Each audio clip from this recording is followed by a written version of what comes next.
Колеги, доброго дня. Я пропоную ще одну хвилинку почекати і почнемо.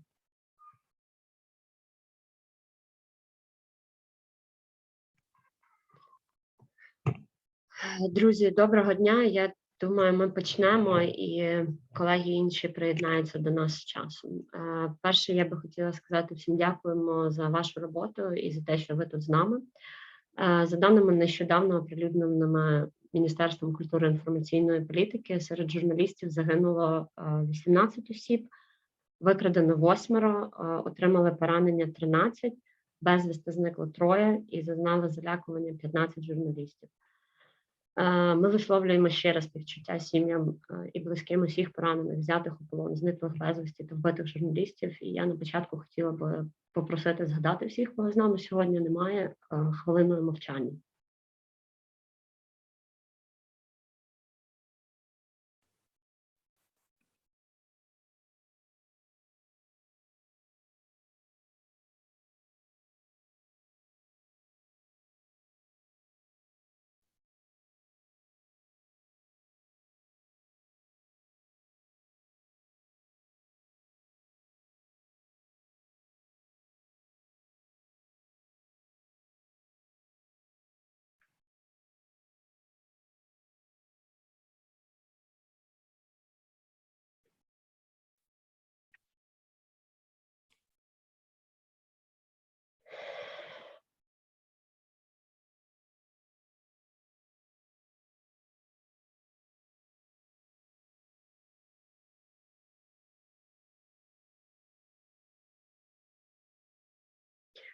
Дякую.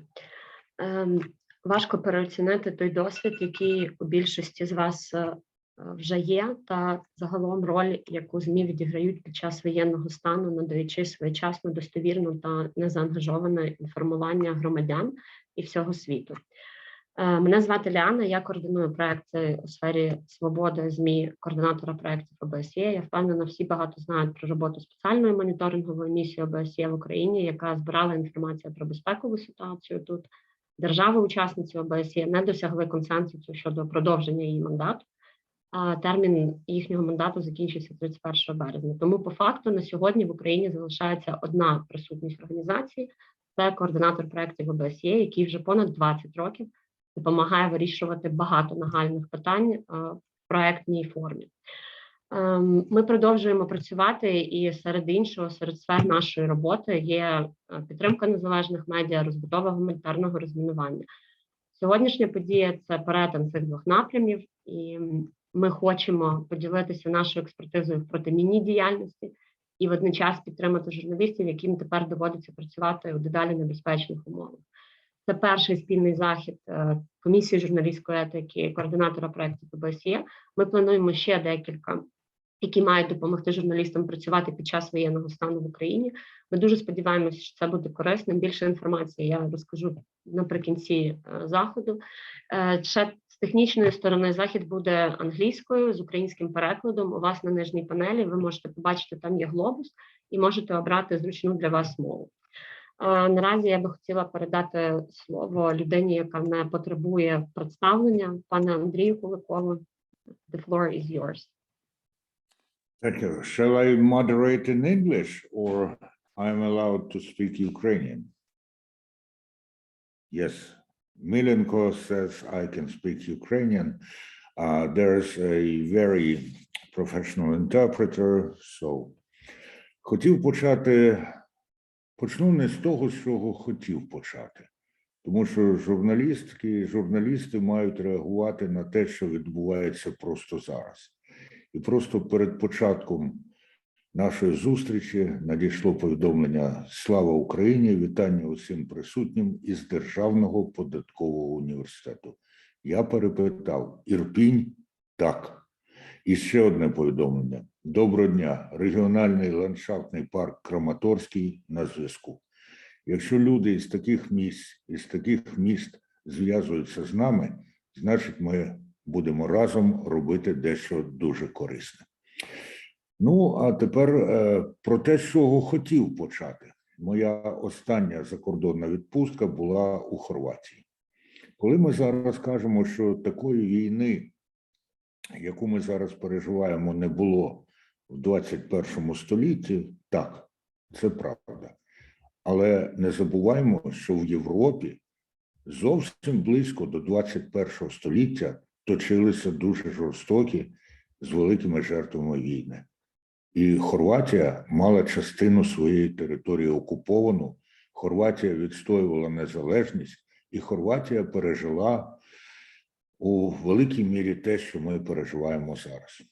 Тому людина, яка буде з нами сьогодні працювати, це людина, яка теж розуміє, що зараз коїться в Україні. Це Мільєнко Вахтаріч, технічний радник з протимінної діяльності, координатора проєктів ОБСЄ. Він експерт з багаторічним міжнародним досвідом. Уже з 2017 року він допомагає Україні впровадити системний підхід до гуманітарного розмінування, а до цього він працював у Хорватському центрі протимінної діяльності. А якщо в країні є такий центр, то ви розумієте, що це не з доброго дива, а через потребу. Мільєнко працював над розробкою та втіленням національної програми очищення територій, постраждалих від бойових дій, в тому числі був помічником директора цього центру з міжнародного співробітництва і інформування про мінні ризики. Мільєнко, я гадаю, що це непогана рекомендація, але найбільшою рекомендацією буде те, що ми від тебе почуємо, що ми дізнаємось, і я певен, що ця розмова із Мільєнко Вахтаричем здатна врятувати і здоров'я, і життя багатьох із нас. The floor is yours. Go ahead.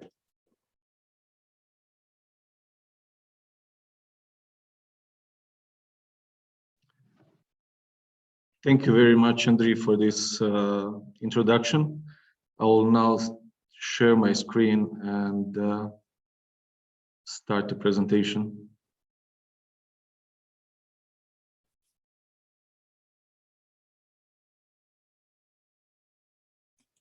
Sorry.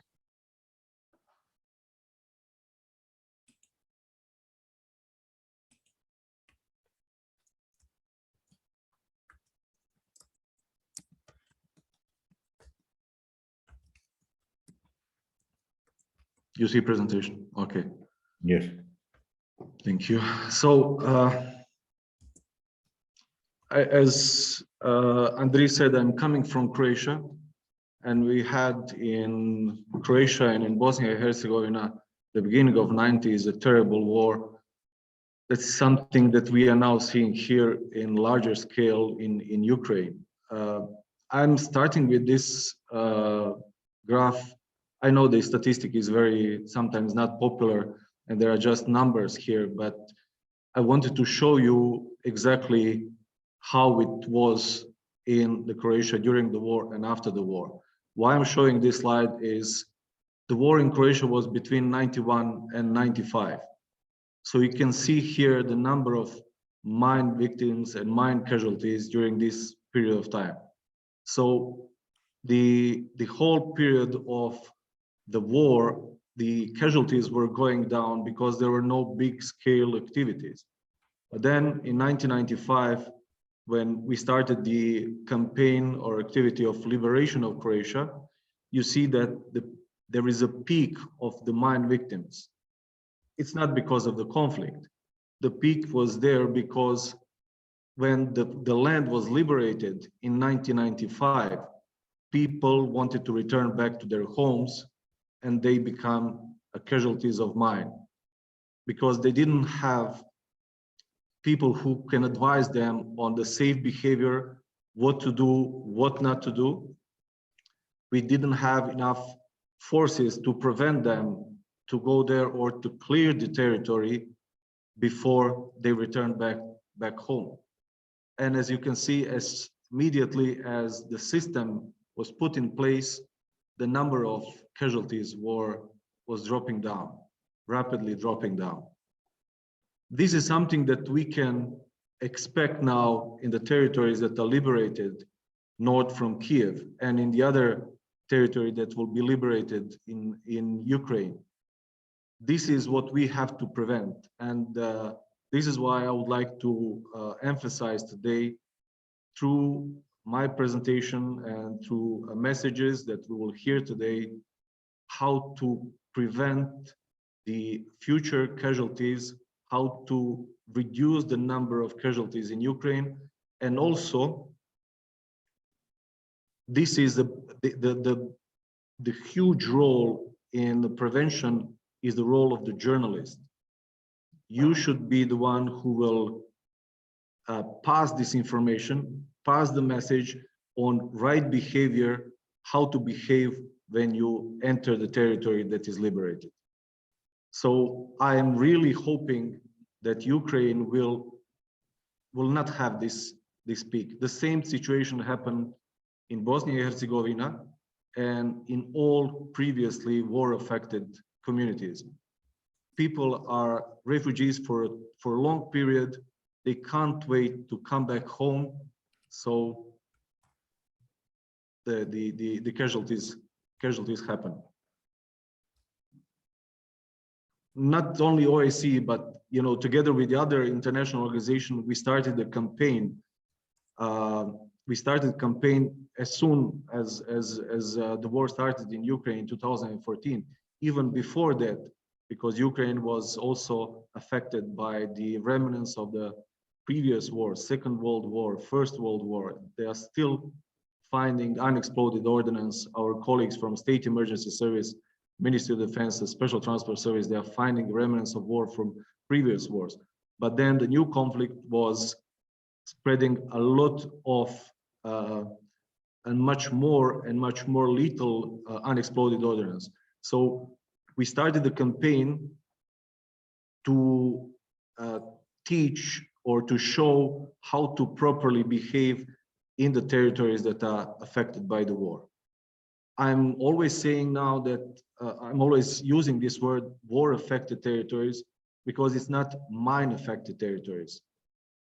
The territory is much bigger. In some territories, maybe there are no mines, there are no explosive ordnance, but still there can be some booby traps and some other items. So this is why I'm using the term war-affected territories. So the messages are very simple, and I'm sure that everybody can remember it very quickly and can transfer it and repeat it and send the message to the other people. The message is from variety of these, leave the job to the experts. You have fantastic experts here in Ukraine.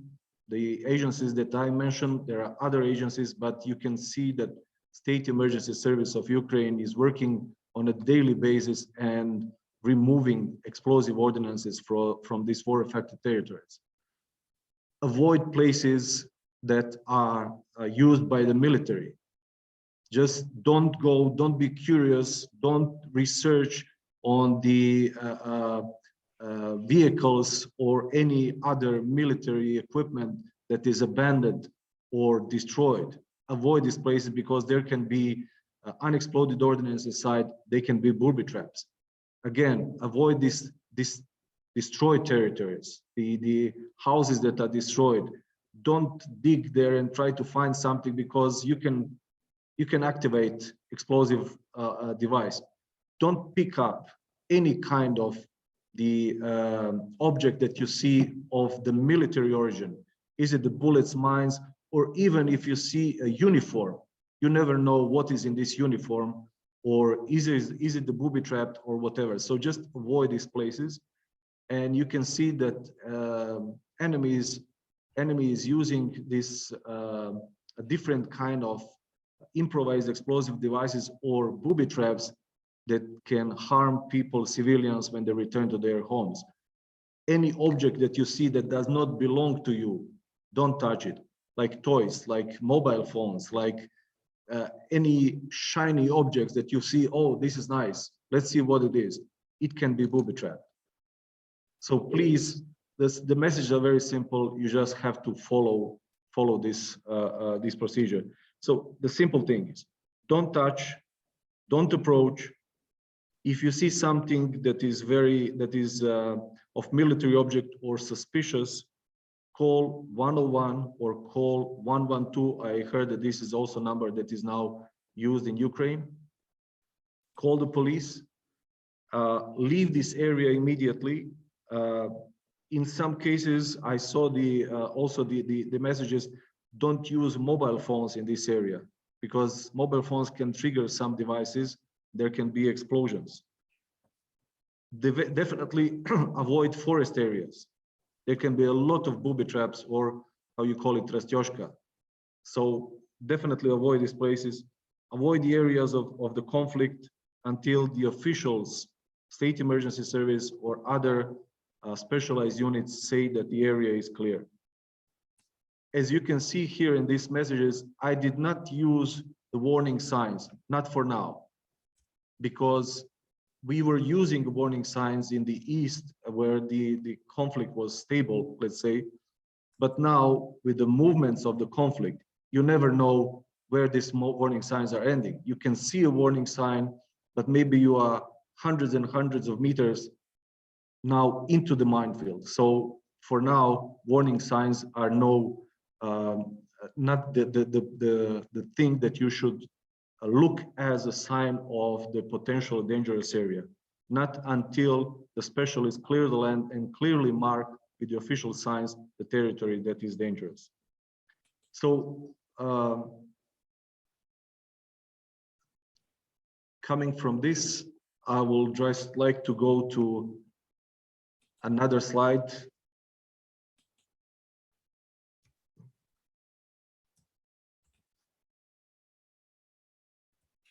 This is something that is also very important for the journalist. As Liana said at the beginning, you have a lot of your colleagues, our friends, journalists that were killed in this war. Unfortunately, journalists are very often a target of the enemy because they want to stop them to spread the news and to spread the truth about the atrocities and everything that is happening there. The same situation was in Croatia, in Bosnia and Herzegovina, in every single war. The journalists are very often target of the enemy. So for you, the journalists that are reporting from this area, here are some advices that you can find basically in almost every booklet or brochure that were done by the journalists, how to behave in the war-affected areas and the territories. So, never leave a solid ground, never leave well-used roads or paths, and even if you have to go to do some natural things, don't leave it. Don't leave the solid ground. Don't leave asphalt, because there can be mines, this is dangerous behavior. Of course, don't go around in the night because you can't see what is around you. You don't have the orientation, the good orientation. It is very important when you are in a war-affected territory to observe things, to see some things, to see if the road, the path, if it is ground, is it disturbed? Are there some signs like wires along the road? Do you see something suspicious like branches that were broken or something like this? These all can be signs of there are some booby traps or there are mines in the ground. So please be very careful when you are going in these territories.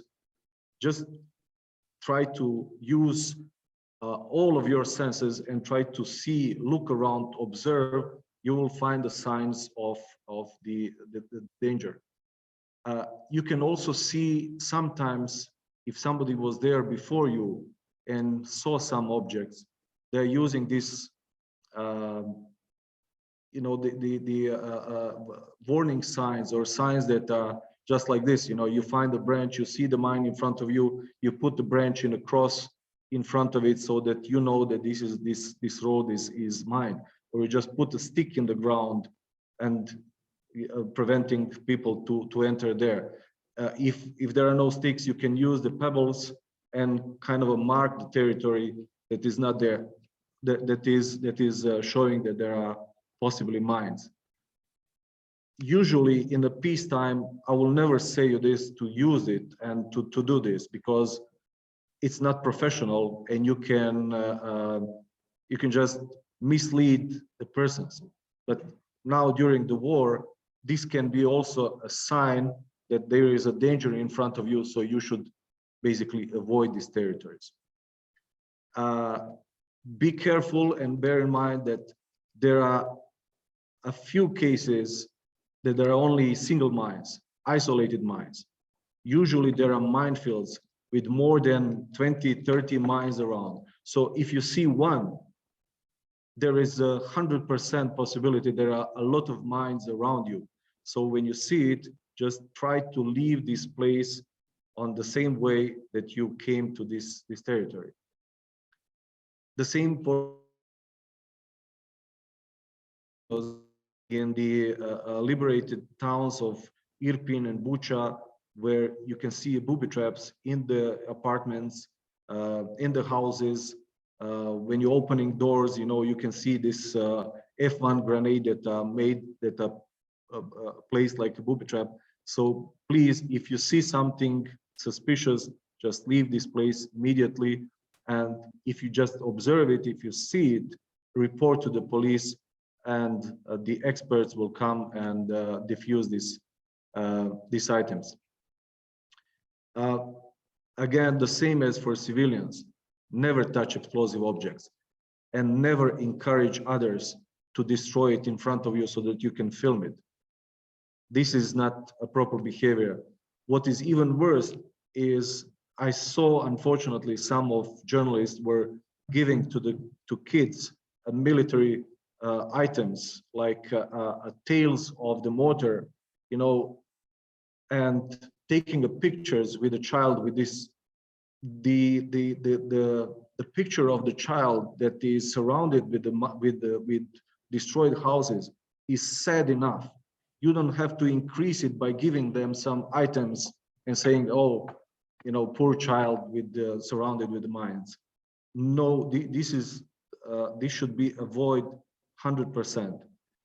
Never show the, it should be avoided to show people, even professionals, how to handle mines, how to handle the explosive objects, because then you are showing to the others that, if he can touch it, it's safe. So I can do it, I can carry it, and I can bring it home.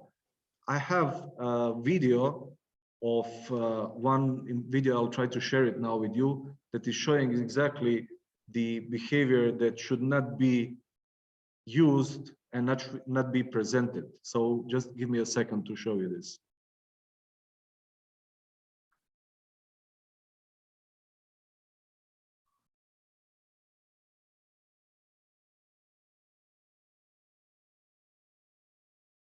I'm quite sure that you also, can you see it?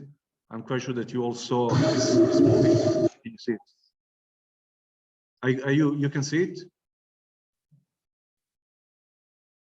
No, not at the moment. Okay, I'll try to share another new share. Here it is. Can you see it now?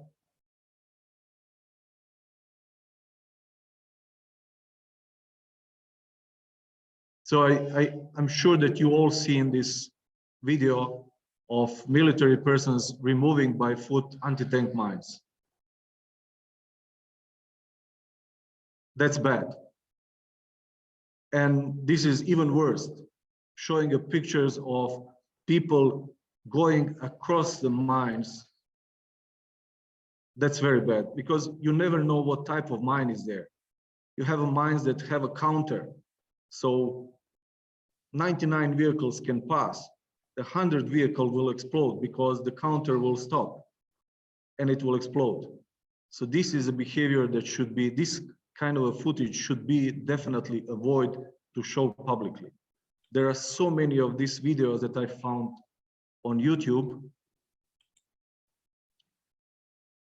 I'll come back to the presentation. So there are so many videos that I found on YouTube that are similar to this. what I want to say that you also be careful what you are filming and what you're reporting, because the other side, the enemy is watching this the same. And then when you see the tractors pulling out the tanks from the field, this is very nice for boosting morale. But then the enemy will see what you are doing, and then he will put the mines around the tanks. So once when you come with the tractor will explode. And this is what happened here in Ukraine. And there are footages, you can see it, of destroyed tractor that were trying to pull the vehicle out. There is another footage of the tractor that wanted to take out the rocket from the ground. Nothing happened. Now, nothing happened that time. But showing this, you are, but we can do it. We don't have to wait for the state emergency service. We can do it. We have a tractor, we have this thing to dig out the rocket, so why don't we do it? This is bad. This should not be shown. You have, again, so many footages of old lady dragging rocket behind her because she found it. To somebody, this is funny. For me, this is terrifying, because somebody will see it and will say, oh, there is a big piece of metal here, I can sell it so I can earn some money. You can lose your life behaving like this. So a lot of these things that are shown on the TV looks nice, but they are not correct. I just watched this morning a beautiful song of a popular Ukrainian singer. They have a video where this famous footage of a man with a cigarette in a mouth very carefully moving the anti-tank mine from the street. To somebody, this is funny. For me, this is terrifying. Imagine kids looking at this footage and thinking, oh, I can do this. I saw a mine, so I'll just pull it from, I'll move it from the ground. Everything can happen. The bad things can happen. So here is the messages that I wanted to pass to you, that you should be aware when you are putting something, when you are putting some footages or videos on the internet, you have to know that enemy is watching this. You know the case of this journalist that was ordered to leave Ukraine because he was filming the bombing, and he said, oh, they hit this territory. This is fantastic for the enemy. He just have to show your TV and say, oh, good, we striked. Or even bad, if they missed, you are giving them correction, you know, so we missed, so let's target somewhere else. These are the things that you have to avoid, definitely. So I'm stopping here.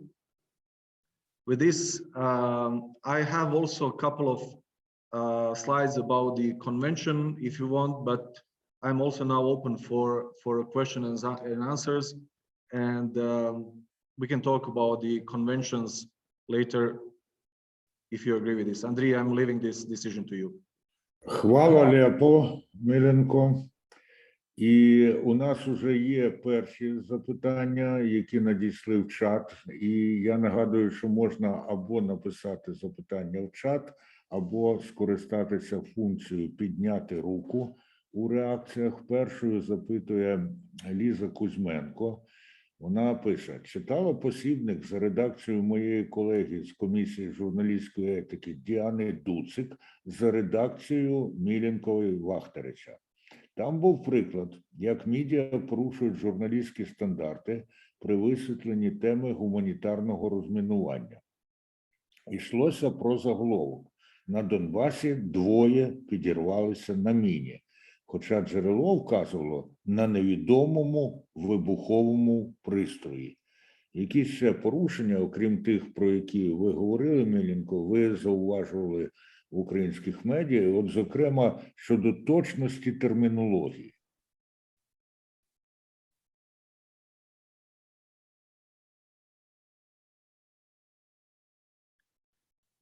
The mistake is here that if you don't know what the explosive object is, you cannot call it mine. Mine is a specific object, is a specific explosive item that is buried, that is hidden in the ground. And it can explode on a different ways. But the thing is that if you say that the territory that somebody was blown on a mine, that means that there are mines all over this place. And apparently this is the case where people were taking cluster bombs. I know the case where they were taking, a father and a son took a cluster bomb and then it exploded at home. So this is the thing. If you don't know what made the explosion and you have to report it, just use that this was unknown explosive object. If you say that it's mine, then it means that the whole territory around this area where they found it is mined and it's not safe. Basically, you are giving a false information to the people, to the community. Дякую. Поки немає інших запитань, я скористаюся своїм привілеєм модератора і поставлю дуже особистісне і дуже конкретне запитання. Коли почалася навала, мої діти були в Немішаєві. І на другий чи третій день мені вдалося, грубо на них накричавши, змусити їх покинути це селище. Зараз вони в безпеці. Але в селищі залишилася кішка, яку дуже люблять мої онуки, та й діти теж. Залишилися ключі від київської квартири, і їх потрібно забрати. На тій ділянці, де розташовано нашу хату, з якої вже повилітали шибки і паркан завалився внаслідок обстрілів, я знаю кожен крок. І я уявляю, як я пройду туди, де, як мені відомо, лежать ключі, але я не знаю, де кішка. І зрештою, навіть якщо я її покличу, вона може наштовхнутися на міну. Що робити, Мільєнко?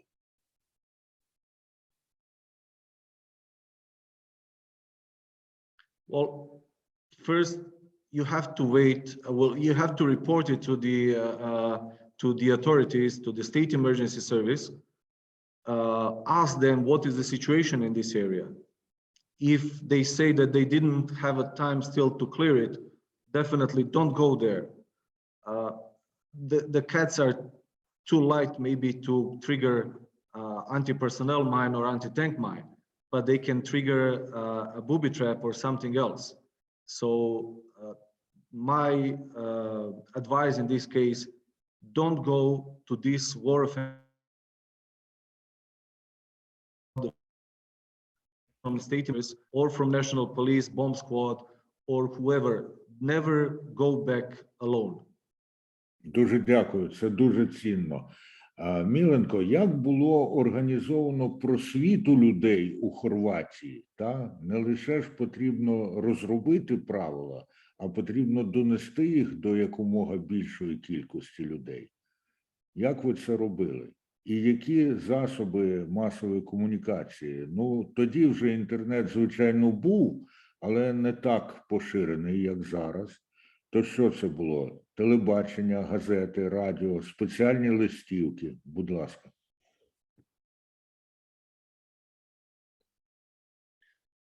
We have done everything that is possible and everything that all means that can approach to the public in general. So radios, okay, TV.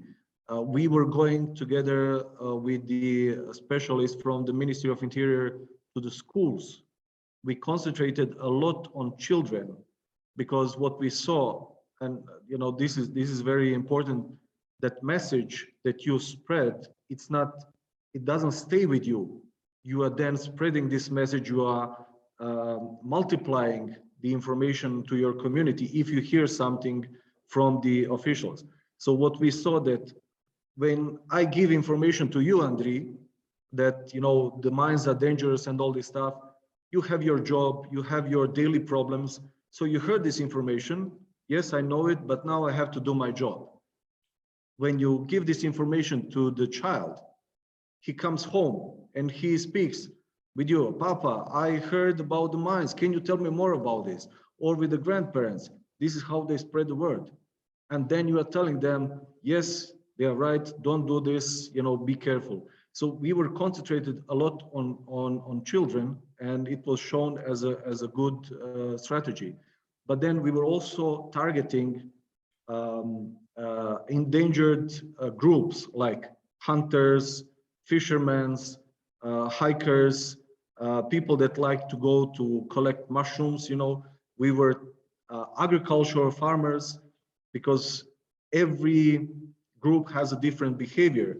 So we created the campaigns for specific groups, different campaign for specific groups, organize meetings, organize, as I said, the TV or radio campaigns, theater plays. This is what kids like. You know, you have a hero that they will follow their behavior. So whatever they are doing, they will repeat it. So if you are showing good things, kids will repeat these good things. So as I said again, a variety of things were used in Croatia, and I can tell you that this is happening also here in Ukraine with all these international and national organizations. They have their campaigns. If you go to the web pages of the State Emergency Service, of Ministry of Defense or Ukrainian Armed Forces, of UNICEF, ICRC, they all have their campaigns about the mine awareness. And every year we have on the 4th of April, International Mine Awareness Day. So this is additional campaign all over the world about the problems and danger from mines. Дуже дякую. І от те, що сказав Мільєнко, що треба робити свою справу, воно нам має безпосередній стосунок, тому що наша справа є не тільки почути і дізнатися, а й поширити цю інформацію, цілком згоден. Тут трошки Олександр Кривенко, значить, він дещо запізнився із своїм запитанням, але я певен, що Мільєнко може його удокладнити. Олександр Кривенко запитує, які особливості проведення просвітницької роботи щодо мінної безпеки серед вчителів, школярів, їхніх батьків? Мені здається, що Мільєнко вже більш-менш відповів на це запитання, але якщо хочеш, то додай щось. Yes, when you are approaching with the messages to the children, you have to be very careful what you are presenting and how you are presenting it. I saw some cases at the beginning where, and the cases also from Croatia, where soldiers were showing the kids, you know, explosive objects, hand grenades. They were having them in their hands and saying, you know, this is how the hand grenade operate. You pull this out and then you leave this and then the bomb is activating. You never do this. You are never showing children how it works. You are never touching the objects. The objects are on a table or on the board and you are presenting it saying this is dangerous object. It can harm you, it can explode, it can kill you, so, but never touching the place, touching the things. After that, I saw footage of the kid with the paper tube, you know, doing like this. And they asked me what you are doing. And I say, I saw a policeman who was showing me how this rocket launcher looks like and how it works, how it operates. So this is how he got the message. This has to be stopped. So you are not doing these things. You never show the pictures of the injuries of the children with the disabilities or their wounds. This is not bad. This is not good. So these are some instructions how to behave. You have to be very sensitive when you are showing message to the children. Дуже важливо, дякую. Наталія Отенко запитує, яка ефективність запобіжних заходів і яка кількість була знешкоджена завдяки пильності населення? Можливо, Мільєнко знає і хорватські, і українські цифри. Будь ласка.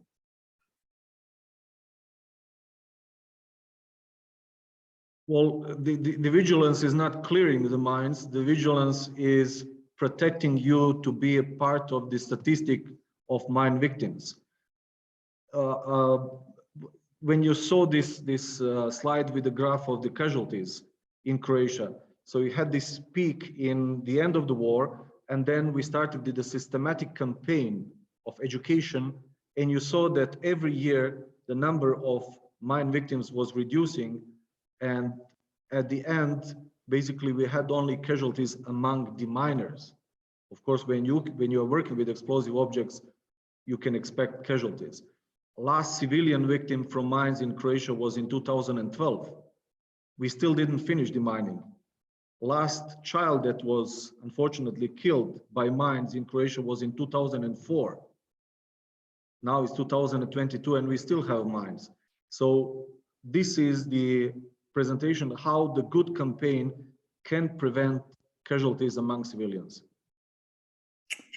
Дякую. Є таке, я би сказав, суперечливе, і декому це запитання може не сподобатись, як утім і кожне запитання. Але міни розставляють не лише вороги. Міни розставляють свої війська для оборони. І коли змінюється оперативно-тактична обстановка, досить часто ці міни залишаються на місці. Тому що от ворог відійшов від Києва, але я припускаю, що вони повернуться. І розміновувати, а потім знову заміновувати – це витрачати зусилля. А як у Хорватії свої поводилися з мінними полями, і не тільки в Хорватії, а в принципі, наскільки своє військове командування зважає на інтереси мирного населення?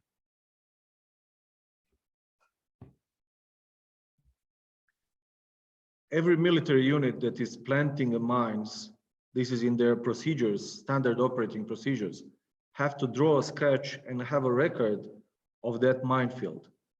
When you have a changes of unit in one position, because the units are not staying all the time at the same place, this minefield record is given to another unit, or unit that was planting a mine is clearing the land, giving this report to another unit, because maybe this another unit want to put defense differently.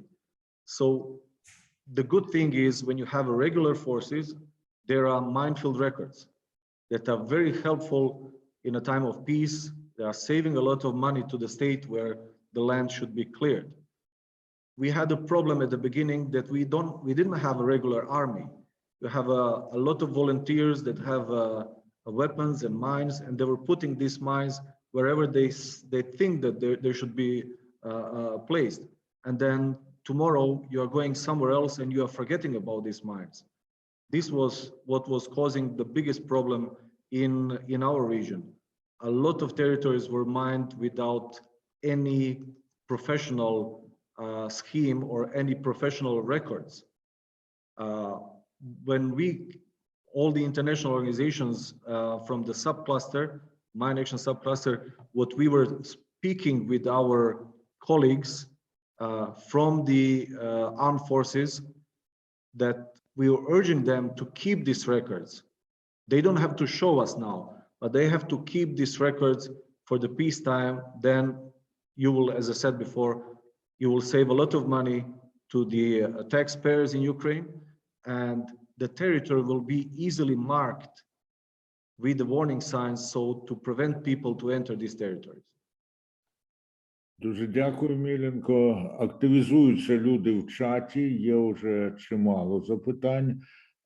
Я почну з запитання Яни Ярмак.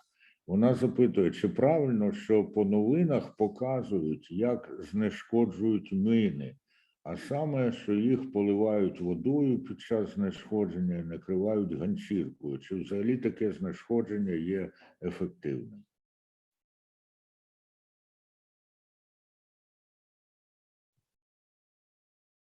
Yes, I've seen it. Yes, I've seen it.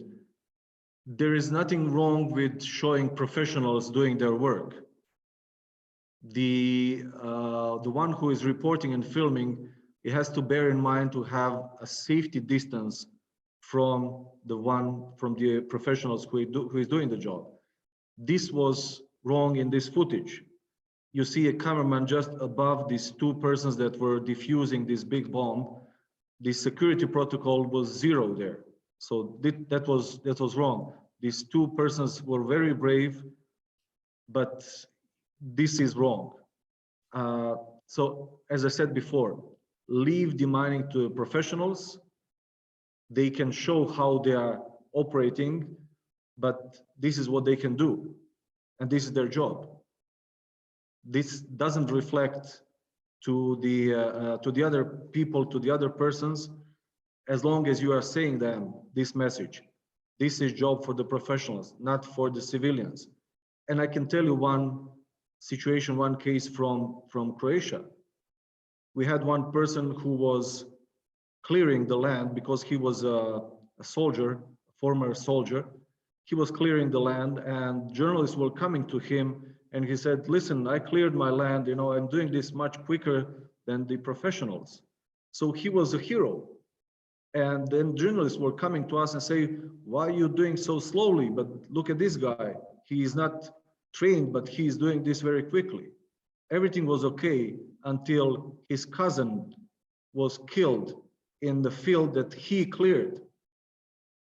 So again, leave clearance to the professionals. They know what to do. Дуже дякую. І в розвиток попереднього запитання Ліза Кузьменко. Якщо йдеться про зображення і відео про розмінування, що або кого краще не показувати, ви вже сказали про дітей з мінами, які ще застереження. От що Мільєнко вважає просто необхідним ще наголосити?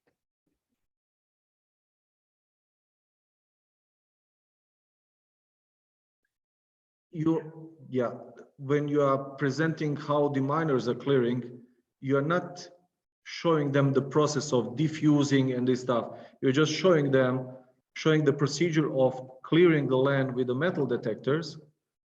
And yes, you can show the explosions at the end to see that the thing was destroyed. It's not the problem that they are clearing the things where they found it sometimes, because according to the standard operating procedures, some items should not be moved. So they should be destroyed inside, not moved. So there is nothing wrong with this procedure. But again, you don't have to show the details, how the mine is diffused and how they are putting the explosive or whatever they are doing. You just show the big screen, the miner in the field, kneeling, probing the ground, but you don't have to go into the details. Дякую. Є кілька, не те що запитання, триває обмін думками в чаті. От Лариса Мельник із Хмельницького обласного інституту післядипломної педагогічної освіти пише, що про активність комісії журналістської етики постійно інформують педагогів області. Нам це дуже важливо. Дякую. Є запитання від Нікіти Кравченка, який запитує, де йому можна дістати допомогу в отриманні журналістського посвідчення. Потім ми вам надамо відповідь обов'язково і почитайте матеріали. Будь ласка, позначте свою електронну адресу мені в чат, так, я вам потім відповім. Тому що це процедура непроста, і особливо зараз у умовах війни. Так, Ліза Кузьменко, дякую за пояснення. І от важливе запитання теж від Анастасії Зубової. Чи можете розповісти про касетні снаряди, як поводитись під час і після обстрілу ними?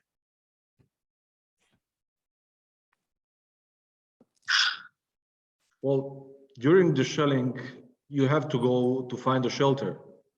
You have to avoid to be on the open space, definitely. After the shelling, the problem of the cluster bombs, as every other explosive object that is fired, a big percentage of these objects will not blow up. It will remain on the ground. That doesn't mean that they are safe. That means that they are very unstable.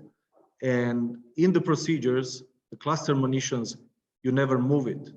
You just destroy cluster munitions on site because they're fused, and the mechanism of initiation is very unstable when they hit the ground and don't explode. So again, avoid these territories, avoid the places where you know and you have information that there are cluster bombs. The positive thing is, as a difference from mines and the cluster bombs are lighter. So when they don't explode, you could see them on the surface. Usually you will see somewhere near a container that these cluster bombs were shelled. So when you see these signs, avoid this place, report to the state emergency service or the police. They will come, they will search the area, clear the area, and then you will be able to return back home. Мільєнко, дуже дякую. Я гадаю, що зараз ми перейдемо все ж таки до частини про міжнародні конвенції, тому що це дуже важливо, зокрема в спілкуванні з зовнішнім світом. Але перед тим у мене ще є запитання із особистої практики. Воно от у чому. Колись давним-давно, коли я навчався в університеті, я не знаю, яка була практика в Хорватії, а нам для того, щоб отримати звання лейтенанта запасу, треба було пройти так звані військові табори. І от ми були в лісі під Конотопом, там недалеко, і нас, звичайно ж, відрядили рити траншею для водогону до Конотопа. І коли ми її рили, ми знайшли невибухнулий снаряд, очевидно, може, із Другої світової війни, а може що, був снаряд. Ми страшенно перелякалися і викликали пожежників, міліцію і кого тільки могли викликати. Але вони не їхали і не їхали. Я повторюю, це був десь 78-й рік. І нас було 5-4 зовсім зелені, такі як я, а один служив у війську, був сержант, і він сказав: хлопці, ховайтеся, я знаю, що з цим робити. І він узяв цей снаряд і просто на руках відніс до бетонного кільця від колодязя, і сам, блідий, як як папір, повернувся до нас. Якби, не дай Бог, щось сталося, хто в таких випадках має нести відповідальність? Або, якщо офіцер каже непідготовленому солдату: зроби те-то і те-то, хто за це має відповідати?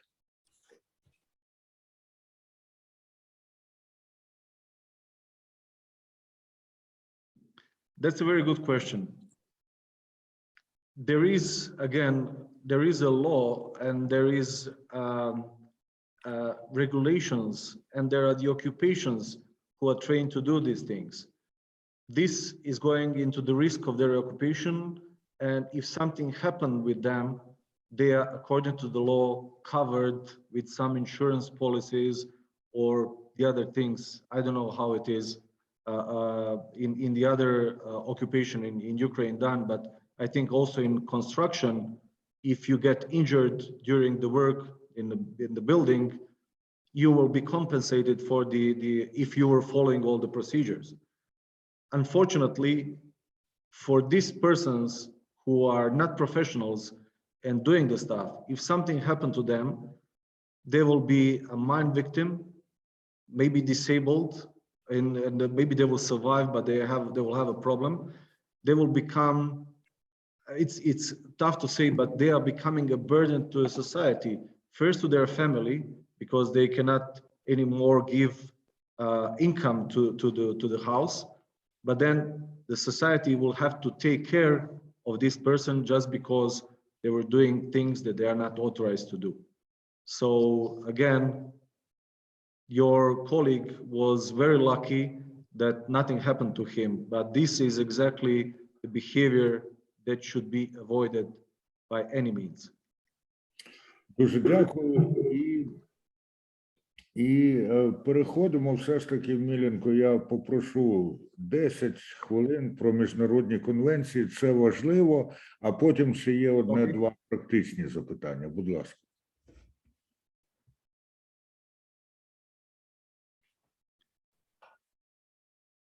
So the activities with mines and unexploded ordnance are regulated through 3 conventions. I put it in this order, but if we are going chronologically, the Convention on Certain Conventional Weapons, CCW, should be the first one because it was adopted in 80s of last century. And all the parties in the war, Russia and Ukraine, signed this convention and what is most important, Protocol 2 and Protocol 5. Later on, I will tell you about this. Another convention that is important for Ukraine is Anti-Personnel Bind Convention, or it's called Ottawa Convention, the convention that is banning the use of anti-personnel mines and some anti-tank mines that can be triggered by civilians. This convention is signed by Ukraine and ratified in beginning of this century. At the beginning of this century, Russia did not sign this convention. Convention on Cluster Munition, the CCM, this is the convention that neither Ukraine nor Russia have signed.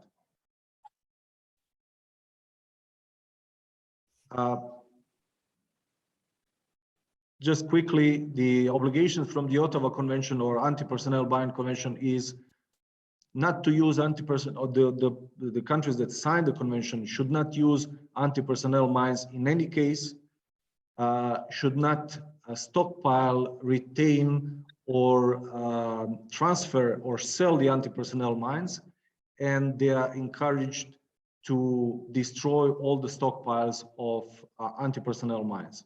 So this is the basis of the basis of the anti-personnel mine ban convention. This is how it looks like. The countries that signed the Ottawa Convention. As you can see, Russia did not sign this convention. This is the old status from 2018 about the pollution of anti-personnel mines. Now the Ukraine, as I heard now from the Deputy Prime Minister Irina Vereshchuk, she stated today that Ukraine is the most polluted country in the world with anti-personnel mines, or with she said mines. Convention on Cluster Munition, basically the same rules apply for the Convention on Cluster Munition. The only difference is in this convention is that they focus more on the rights of the victims of the cluster bombs. So the same, not to use them, not to transfer them, not to sell them, and to destroy stockpiles of the cluster bombs. Again, you can see the countries that are signed the convention. You can see always that the biggest producers of weapons and munitions, they are not signing this convention. And in this case, neither Ukraine nor Russia has signed this convention. And the third one is the Convention on Certain Conventional Weapons. Here we have a majority of the countries in the world signed this convention. Practically what I said, that for us, the most important things are the Protocol 2 and Protocol 5. Protocol 2 is basically saying that with Protocol 2, all non-metal mines are banned. So the country started to produce the plastic mines with a small or even insignificant piece of metal that you cannot detect by a metal detector. They were causing a lot of problems.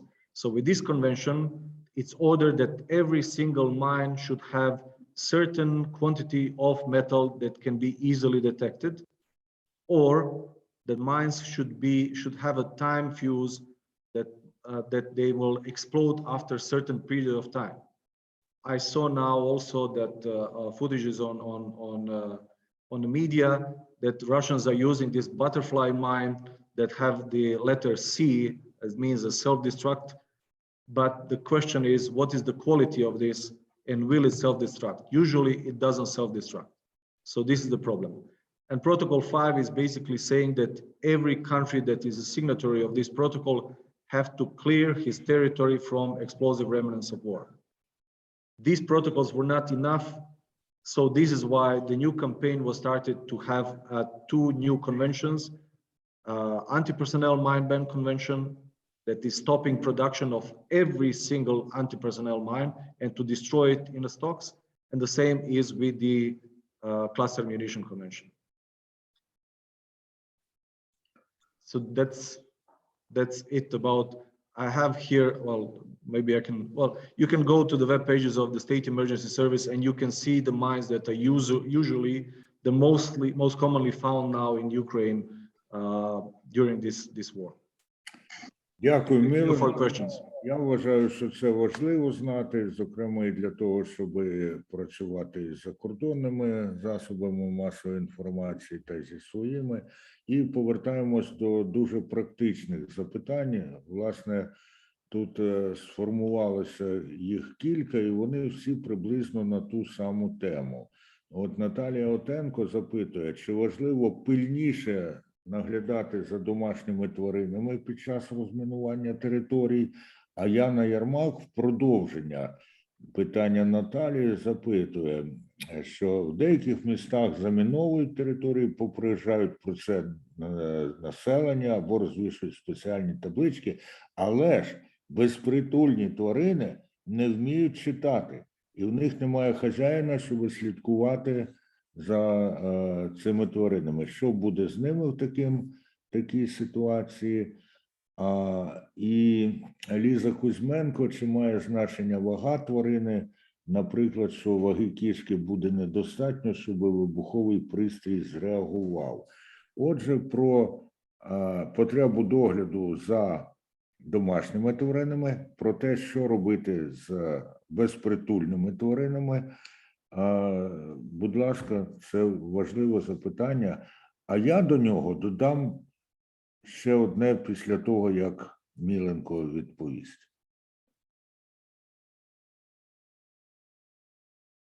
I'll start with the body weight. I was present on one lecture in the east of Ukraine. You have this the same as we had this civil defense subject in the school, where the students were taught about how to use the guns and showing the mines and this stuff, you know, like a preparation for the serving in the army.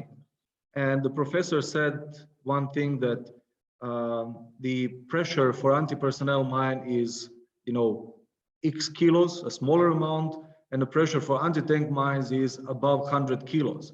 One student said, so if I step on anti-tank mine, nothing will happen. And he said, yes, that's wrong. That's completely wrong.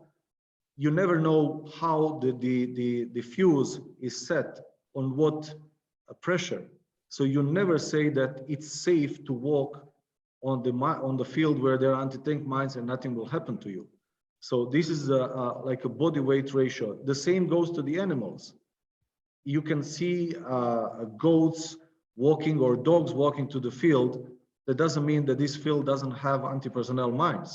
Maybe they are missing it. But the problem with when you are doing a clearance, definitely it is a problem if there are stray dogs or animals going around, especially the places where you know that they have booby traps or these mines on the wires. So if there is a marked minefield, yeah, birds, they cannot do it. But in any case, if the bird flies, I don't know this, but the thing is that we found during the demining in Croatia, we found a lot of skeletons of wild animals that were killed by anti-personnel mines. So it is a big danger.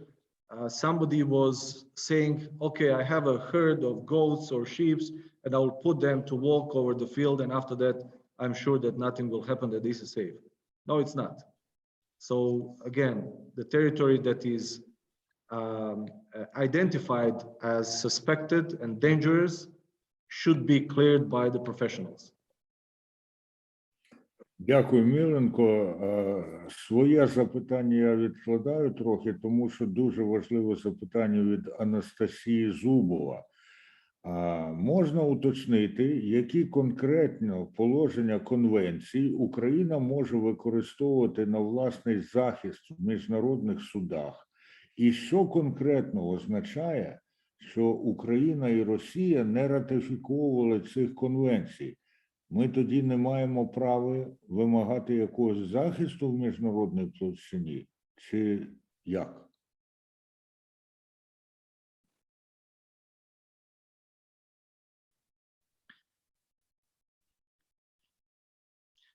Well, you know, it's very political question, and I would like to not to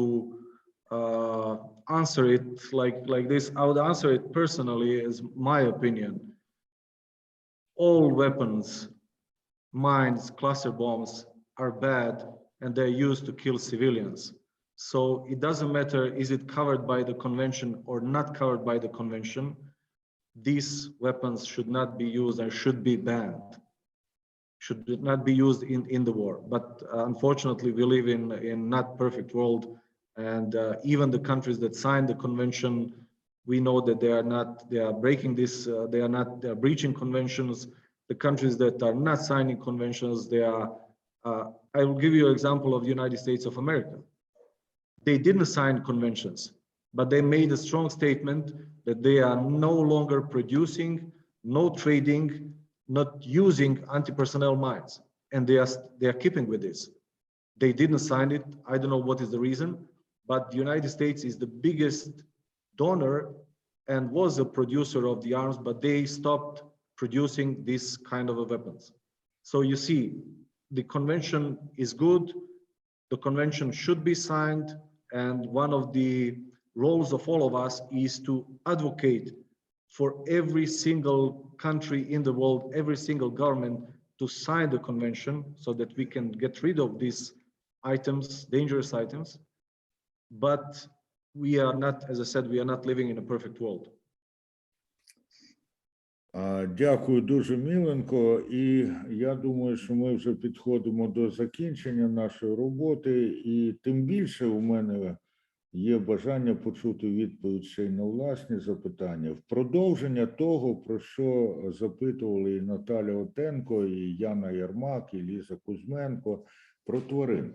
Наскільки часті випадки, коли тварин використовують як booby trap?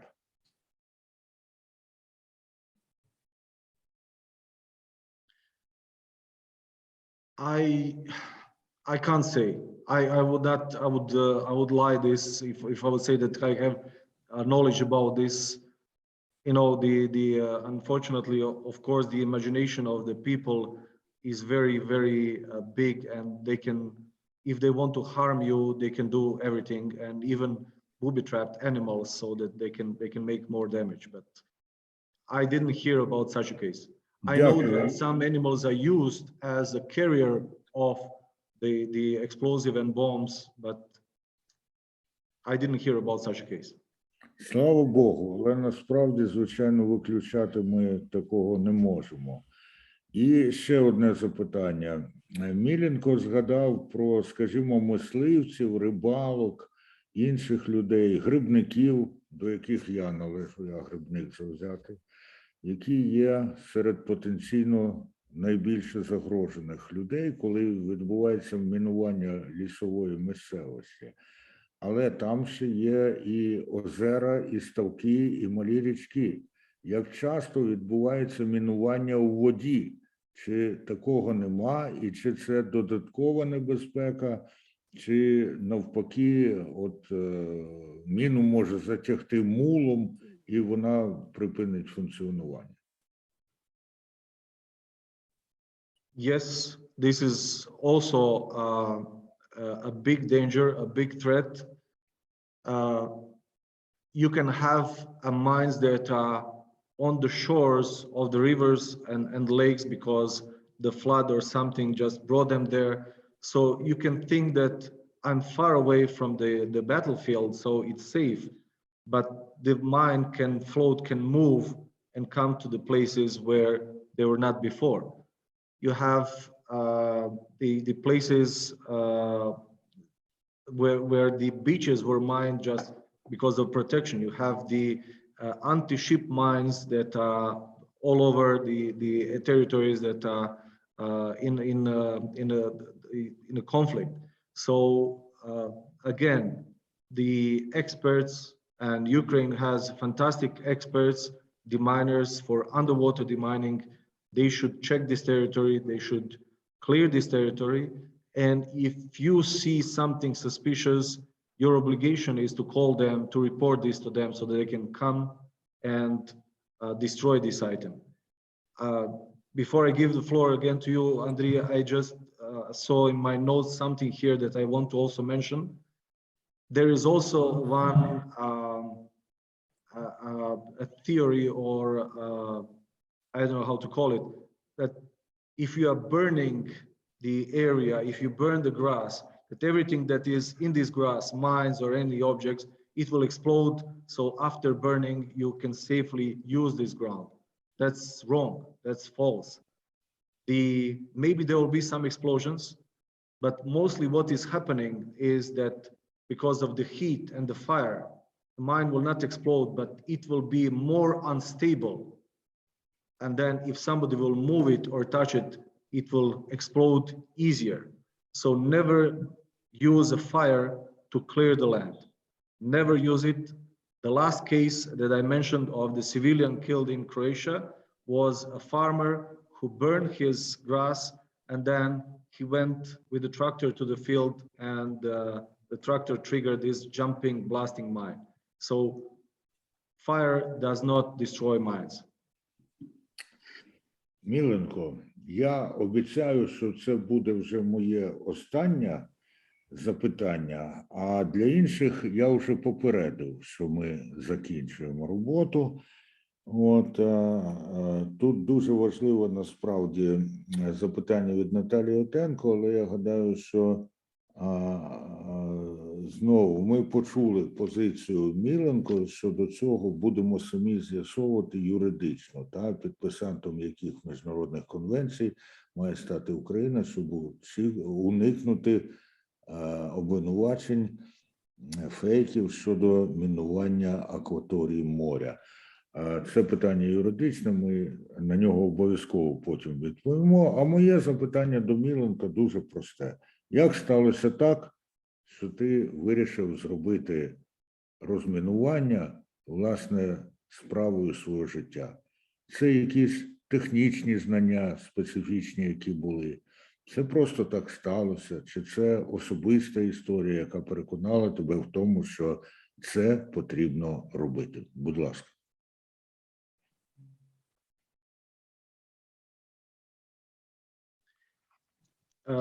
First, I would like to say, to answer your beginning of the question, my opinion is that, again, every single country in the world should ratify and sign all these conventions and ban using this weapon. This weapon is used for a killing of civilians. This is my position, and it doesn't matter is it Ukraine or any other country. I strongly urge every country to sign the convention and to ban these weapons. My personal story, I'm not a professional, I'm not the miner. I was serving army as most of us. I was by pure, it was just coincidence that I was working in the Ministry of Interior when Croatia applied for the World Bank loan for mine action, for demining in Croatia. And I had a chance to work with the advisor, World Bank advisor, who was a former Brigadier General of British Army. Unfortunately, he passed away last year. He was telling me stories about his activities all over the world, and he was visiting these territories. And on one occasion, he was telling me a story how he was somewhere in Latin America with his guide, with his colleague that was showing him this dangerous areas, mine area.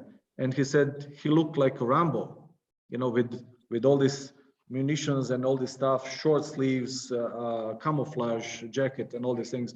So he said to him, I'll show you where the minefields are. And he told me, no, I don't want to go with you. I said, why? Are you afraid? And I said, no, you are too brave.